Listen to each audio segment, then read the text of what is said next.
हरे कृष्ण। दशम स्कंद 58वां अध्याय। भगवान श्री कृष्ण के अन्य अन्य विवाहों की कथा। श्री सुखदेव जी कहते हैं, परीक्षित, अब पांडवों को पता चल गया था कि वे लाक्षा भवन में जले नहीं हैं।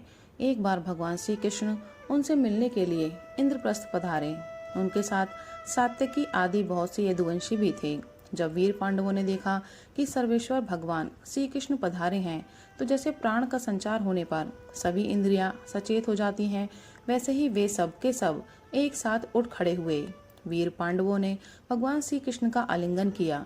उनके अंग संग से इनके सारे पाप ताप धुल गए। भगवान की प्रेम भरी मुस्कुराहट से सुशोभित मुख सुषमा देखकर वे आनंद में मग्न हो गए। भगवान श्री कृष्ण ने युधिष्ठिर और भीमसेन के चरणों में प्रणाम किया और अर्जुन को हृदय से लगाया। नकुल और सहदेव ने भगवान के चरणों की वंदना की। जब भगवान श्री कृष्ण श्रेष्ठ सिंहासन पर विराजमान हो गए, तब परम सुंदरी श्यामवर्णा द्रौपदी, जो नव विवाहिता होने के कारण तनिक लजा रही थी, धीरे धीरे भगवान श्री कृष्ण के पास आई और उन्हें प्रणाम किया। पांडवों ने भगवान श्री कृष्ण के समान ही वीर सात्यकी का भी स्वागत सत्कार और अभिनंदन वंदन किया। वे एक आसन पर बैठ गए। दूसरे यदुवंशियों का भी यथा योग्य सत्कार किया गया तथा वे भी श्री कृष्ण के चारों ओर आसनों पर बैठ गए। इसके बाद भगवान श्री कृष्ण अपनी फुआ कुंती के पास गए और उनके चरणों में प्रणाम किया। कुंती ने अत्यंत स्नेहवश उन्हें अपने हृदय से लगा लिया। उस समय उनके नेत्रों में प्रेम के आंसू छलक आए। कुंती जी ने श्री कृष्ण से अपने भाई बंधुओं की कुशल क्षेम पूछी और भगवान ने भी उनका यथोचित उत्तर देकर उनसे उनकी पुत्र वधू द्रौपदी और स्वयं उनका कुशल मंगल पूछा। उस समय प्रेम की विहलता से कुंती जी का गला रुंध गया था, नेत्रों से आंसू बह रहे थे। भगवान के पूछने पर उन्हें अपने पहले के क्लेश पर क्लेश याद आने लगे और वे अपने को बहुत संभाल कर, जिनका दर्शन समस्त क्लेशों का अंत करने के लिए ही हुआ करता है, उन भगवान श्री कृष्ण से कहने लगी, श्री कृष्ण, जिस समय तुमने हम लोगों को अपना कुटुंबी संबंधी समझकर स्मरण किया और हमारा कुशल मंगल जानने के लिए भाई अक्रूर को भेजा, उसी समय हमारा कल्याण हो गया। हम अनाथों को तुमने सनाथ कर दिया। मैं जानती हूँ कि तुम संपूर्ण जगत के परम हितैषी सुहद्र और आत्मा हो। यह अपना है और यह पराया, इस प्रकार की भ्रांति तुम्हारे अंदर नहीं है। ऐसा होने पर भी श्री कृष्ण, जो सदा तुम्हें स्मरण करते हैं, उनके हृदय में आकर तुम बैठ जाती हो और उनकी क्लेश परंपरा को सदा के लिए मिटा देते हो। युधिष्ठिर जी ने कहा, सर्वेश्वर श्री कृष्ण, हमें इस बात का पता नहीं है कि हमने अपने पूर्व जन्मों में या इस जन्म में कौन सा कल्याण साधन किया है। आपका दर्शन बड़े बड़े योगेश्वर भी बड़ी कठिनता से प्राप्त कर पाते हैं और हम कुबुद्धियों को घर बैठे ही आपके दर्शन हो रहे हैं। राजा युधिष्ठिर ने इस प्रकार भगवान का खूब सम्मान किया और कुछ दिन वहीं रहने की प्रार्थना की। इस पर भगवान श्री कृष्ण इंद्रप्रस्थ के नर नारियों को अपनी रूप माधुरी से नैनानंद का दान करते हुए बरसात के 4 महीनों तक सुखपूर्वक वहीं रहे। परीक्षित, एक बार वीर शिरोमणि अर्जुन ने गांडीव धनुष और अक्षय बाण वाले 2 तरकस लिए तथा भगवान श्री कृष्ण के साथ कवच पहनकर अपने उस रथ पर सवार हुए जिस पर वानर चिन्ह से चिन्हित ध्वजा लगी हुई थी। इसके बाद विपक्षी वीरों का नाश करने वाले अर्जुन उस गहन वन में शिकार खेलने गए, जो बहुत से सिंह, बाघ आदि भयंकर जानवरों से भरा हुआ था। वहाँ उन्होंने बहुत से बाघ, सुअर, भैंसे, काले हरिण, शरभ, गवै, नीलापन लिए हुए भूरे रंग का एक बहुत बड़ा हिरन, गैंडे, हरिण, खरगोश और शल्लक आदि पशुओं पर अपने बाणों का निशाना लगाया। उनमें से जो यज्ञ के योग्य थे, उन्हें सेवक गण पर्व का समय जानकर राजा युधिष्ठिर के पास ले गए। अर्जुन शिकार खेलते खेलते थक गए थे। अब वे प्यास लगने पर यमुना जी के किनारे गए। भगवान श्री कृष्ण और अर्जुन दोनों महारथियों ने यमुना जी में हाथ पैर धोकर उनका निर्मल जल पिया और देखा कि एक परम सुंदरी कन्या वहां तपस्या कर रही है। उस श्रेष्ठ सुंदरी की जंघा, दांत और मुख अत्यंत सुंदर थे। अपने प्रिय मित्र श्री कृष्ण के भेजने पर अर्जुन ने उसके पास जाकर पूछा, सुंदरी, तुम कौन हो, किसकी पुत्री हो, कहाँ से आई हो और क्या करना चाहती हो? मैं ऐसा समझता हूँ कि तुम अपने योग्य पति चाह रही हो। हे कल्याणी, तुम अपनी सारी बात बतलाओ। कालिंदी ने कहा, मैं भगवान सूर्यदेव की पुत्री हूँ। मैं सर्वश्रेष्ठ वरदानी भगवान विष्णु को पति के रूप में प्राप्त करना चाहती हूँ। और इसलिए ये कठोर तपस्या कर रही हूँ। वीर अर्जुन, मैं लक्ष्मी के परम आश्रय भगवान को छोड़कर और किसी को अपना पति नहीं बना सकती।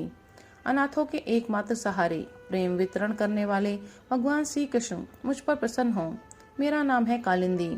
यमुना जल में मेरे पिता सूर्य ने मेरे लिए एक भवन भी बनवा दिया है, उसी में मैं रहती हूँ। जब तक भगवान का दर्शन न होगा मैं यहीं रहूंगी। अर्जुन ने जाकर भगवान श्री कृष्ण से सारी बातें कहीं। वे तो पहले से ही यह सब कुछ जानते थे। अब उन्होंने कालिंदी को अपने रथ पर बिठा लिया और धर्मराज युधिष्ठिर के पास ले आए। इसके बाद पांडवों की प्रार्थना से भगवान श्री कृष्ण ने पांडवों के रहने के लिए एक अत्यंत अद्भुत और विचित्र नगर विश्वकर्मा के द्वारा बनवा दिया। भगवान इस बार पांडवों को आनंद देने और उनका हित करने के लिए वहां बहुत दिनों तक रहे। इसी बीच अग्निदेव को खांडव वन दिलाने के लिए वे अर्जुन के सारथी भी बने।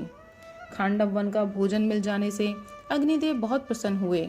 उन्होंने अर्जुन को गांडीव धनुष, 4 श्वेत घोड़े, एक रथ, 2 अटूट बाणों वाले तरकस और एक ऐसा कवच दिया जिसे कोई अस्त्र शस्त्रधारी भेद न सके। खांडव दहा के समय अर्जुन ने मैं दानव को जलने से बचा लिया था, इसलिए उसने अर्जुन से मित्रता करके उनके लिए एक परम अद्भुत सभा बना दी। उसी सभा में दुर्योधन को जल में स्थल और स्थल में जल का भ्रम हो गया था।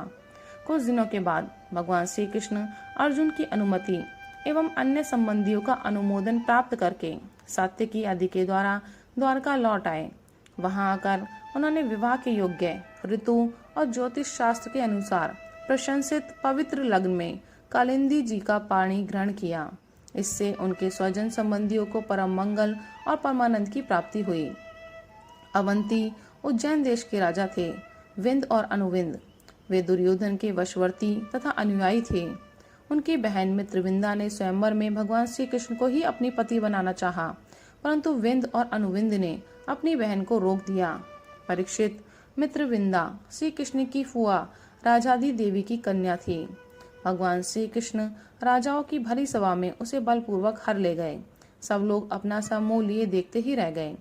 परीक्षित कौशल देश के राजा थे नग्नजित। वे अत्यंत धार्मिक थे। उनकी परम सुंदरी कन्या का नाम था सत्या। नग्नजित की पुत्री होने से वह नाग्नजिती भी कहलाती थी। परीक्षित, राजा की प्रतिज्ञा के अनुसार 7 दुर्दांत बैलों पर विजय प्राप्त न कर सकने के कारण कोई राजा उस कन्या से विवाह न कर सके, क्योंकि उनके सींग बड़े तीखे थे और वे बैल किसी वीर पुरुष की गंध भी नहीं सह सकते थे। जब यदुवंश शिरोमणि भगवान श्री कृष्ण ने यह समाचार सुना कि जो पुरुष उन बैलों को जीत लेगा उसे ही सत्या प्राप्त होगी, तब वे बहुत बड़ी सेना लेकर कौशलपुरी पहुंचे। कौशल नरेश महाराज नग्नजित ने बड़ी प्रसन्नता से उनकी अगवानी की और आसन आदि देकर बहुत बड़ी पूजा सामग्री से उनका सत्कार किया। भगवान श्री कृष्ण ने भी उनका बहुत बहुत अभिनंदन किया। राजा नग्नजित की कन्या सत्या ने देखा कि मेरे चिर अभिलषित रमा रमण भगवान श्री कृष्ण यहाँ पधारे हैं, तब उसने मन ही मन यह अभिलाषा की, यदि मैंने व्रत नियम आदि का पालन करके इन्हीं का चिंतन किया है तो यही मेरे पति हों और मेरी विशुद्ध लालसा को पूर्ण करें। नागनिजिती सत्या मन ही मन सोचने लगी, भगवती लक्ष्मी, ब्रह्मा, शंकर और बड़े बड़े लोकपाल जिनके पद पंकज का पराग अपने सिर पर धारण करते हैं और जिन प्रभु ने अपनी बनाई हुई मर्यादा का पालन करने के लिए ही समय समय पर अनेकों लीला अवतार ग्रहण किए हैं, वे प्रभु मेरे किस धर्म, व्रत अथवा नियम से प्रसन्न होंगे? वे तो केवल अपनी कृपा से ही प्रसन्न हो सकते हैं। परीक्षित, राजा नग्नजित ने भगवान श्री कृष्ण की विधि पूर्वक अर्चा पूजा करके ये प्रार्थना की, जगत के एकमात्र स्वामी नारायण, आप अपने स्वरूप भूत आनंद से ही परिपूर्ण हैं और मैं हूँ एक तुच्छ मनुष्य, मैं आपकी क्या सेवा करूं? श्री सुखदेव जी कहते हैं, परीक्षित, राजा नग्नजित का दिया हुआ आसन, पूजा आदि स्वीकार करके भगवान श्री कृष्ण बहुत संतुष्ट हुए। उन्होंने मुस्कुराते हुए मेघ के समान गंभीर वाणी से कहा। भगवान श्री कृष्ण ने कहा, राजन, जो क्षत्रिय अपने धर्म में स्थित है उसका कुछ भी मांगना उचित नहीं। धर्मज्ञ विद्वानों ने उसके इस कर्म की निंदा की है। फिर भी मैं आपसे सुहाद्र का प्रेम का संबंध स्थापित करने के लिए आपकी कन्या चाहता हूँ। हमारे यहाँ इसके बदले में कुछ शुल्क देने की प्रथा नहीं है। राजा नग्नजित ने कहा, प्रभु, आप समस्त गुणों के धाम हैं, एकमात्र आश्रय हैं। आपके वक्ष स्थल पर भगवती लक्ष्मी नित्य निरंतर निवास करती हैं।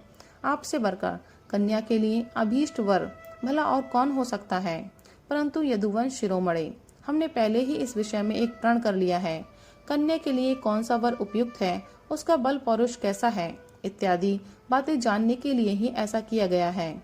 वीर श्रेष्ठ श्री कृष्ण, हमारे ये सातों बैल किसी के वश में ना आने वाले और बिना सधाए हुए हैं। इन्होंने बहुत से राजकुमारों के अंगों को खंडित करके उनका उत्साह तोड़ दिया है। श्री कृष्ण, यदि इन्हें आप ही नाथ लें, अपने वश में कर लें, तो लक्ष्मीपते आप ही हमारी कन्या के लिए अभीष्टवर होंगे। भगवान श्री कृष्ण ने राजा नग्नजित का ऐसा प्रण सुनकर कमर में फेंट कस ली और अपने 7 रूप बनाकर खेल खेल में ही उन बैलों को नाथ लिया। इससे बैलों का घमंड चूर हो गया, उनका बल पौरुष भी जाता रहा। अब भगवान श्री कृष्ण उन्हें रस्सी से बांधकर इस प्रकार खींचने लगे जैसे खेलते समय नन्हा सा बालक काट के बैलों को घसीटता है। राजा नग्नजित को बड़ा विस्मय हुआ। उन्होंने प्रसन्न होकर भगवान श्री कृष्ण को अपनी कन्या का दान कर दिया और सर्वशक्तिमान भगवान श्री कृष्ण ने भी अपने अनुरूप पत्नी सत्या का विधि पूर्वक पाणी ग्रहण किया। रानियों ने देखा कि हमारी कन्या को उसके अत्यंत प्यारे भगवान श्री कृष्ण ही पति के रूप में प्राप्त हो गए हैं। उन्हें बड़ा आनंद हुआ और चारों ओर बड़ा भारी उत्सव मनाया जाने लगा। शंख, ढोल, नगाड़े बजने लगे, सब और गाना बजाना होने लगा। ब्राह्मण आशीर्वाद देने लगे। सुंदर वस्त्र, पुष्पों के हार और गहनों से सज धज कर नगर के नर नारी आनंद मनाने लगे। राजा नग्नजित ने 10,000 गौएं और 3,000 ऐसी नव युवतियां दासियां जो सुंदर वस्त्र तथा गले में स्वर्ण हार पहने हुई थी, दहेज में दी। इनके साथ ही 9,000 हाथी, 9 लाख रथ, 9 करोड़ घोड़े और 9 अरब सेवक भी दहेज में दिए। कौशल नरेश राजा नग्नजित ने कन्या और दामाद को रथ पर चढ़ाकर एक बड़ी सेना के साथ विदा किया। उस समय उनका हृदय वात्सल्य स्नेह के उद्रेक से द्रवित हो रहा था। परीक्षित, यदुवंशियों ने और राजा नग्नजित के बैलों ने पहले बहुत से राजाओं का बल पौरुष धूल में मिला दिया था। जब उन राजाओं ने यह समाचार सुना, तब उनसे भगवान श्री कृष्ण की यह विजय सहन न हुई। उन लोगों ने नाग्नजिती सत्या को लेकर जाते समय मार्ग में भगवान श्री कृष्ण को घेर लिया और वे बड़े वेग से उन पर बाणों की वर्षा करने लगे। उस समय पांडव वीर अर्जुन ने अपने मित्र भगवान श्री कृष्ण का प्रिय करने के लिए गांडीव धनुष धारण करके जैसे सिंह छोटे मोटे पशुओं को खदेड़ दे, वैसे ही उन नरपतियों को मार पीट कर भगा दिया। तदनंतर यदुवंश शिरोमणि देवकी नंदन भगवान श्री कृष्ण उस दहेज और सत्या के साथ द्वारका में आए और वहां रहकर गृहस्थोचित विहार करने लगे। परीक्षित, भगवान श्री कृष्ण की फुआ श्रुतकीर्ति के कई देश में ब्याही गई थी। उनकी कन्या का नाम था भद्रा। उसके भाई सनर्तन आदि ने उसे स्वयं ही भगवान श्री कृष्ण को दे दिया और उन्होंने उसका पाणी ग्रहण किया। मध्य प्रदेश के राजा की एक कन्या थी लक्ष्मणा। वह अत्यंत सुलक्षणा थी। जैसे गरुड़ ने स्वर्ग से अमृत का हरण किया था, वैसे ही भगवान श्री कृष्ण ने स्वयंवर में अकेले ही उसे हर लिया। परीक्षित, इसी प्रकार भगवान श्री कृष्ण की और भी सहस्त्रों स्त्रियां थी। उन परम सुंदरियों को वे भौमासुर को मारकर उसके बंदीगृह से छुड़ा लाए थे। राधे राधे, हरि बोल।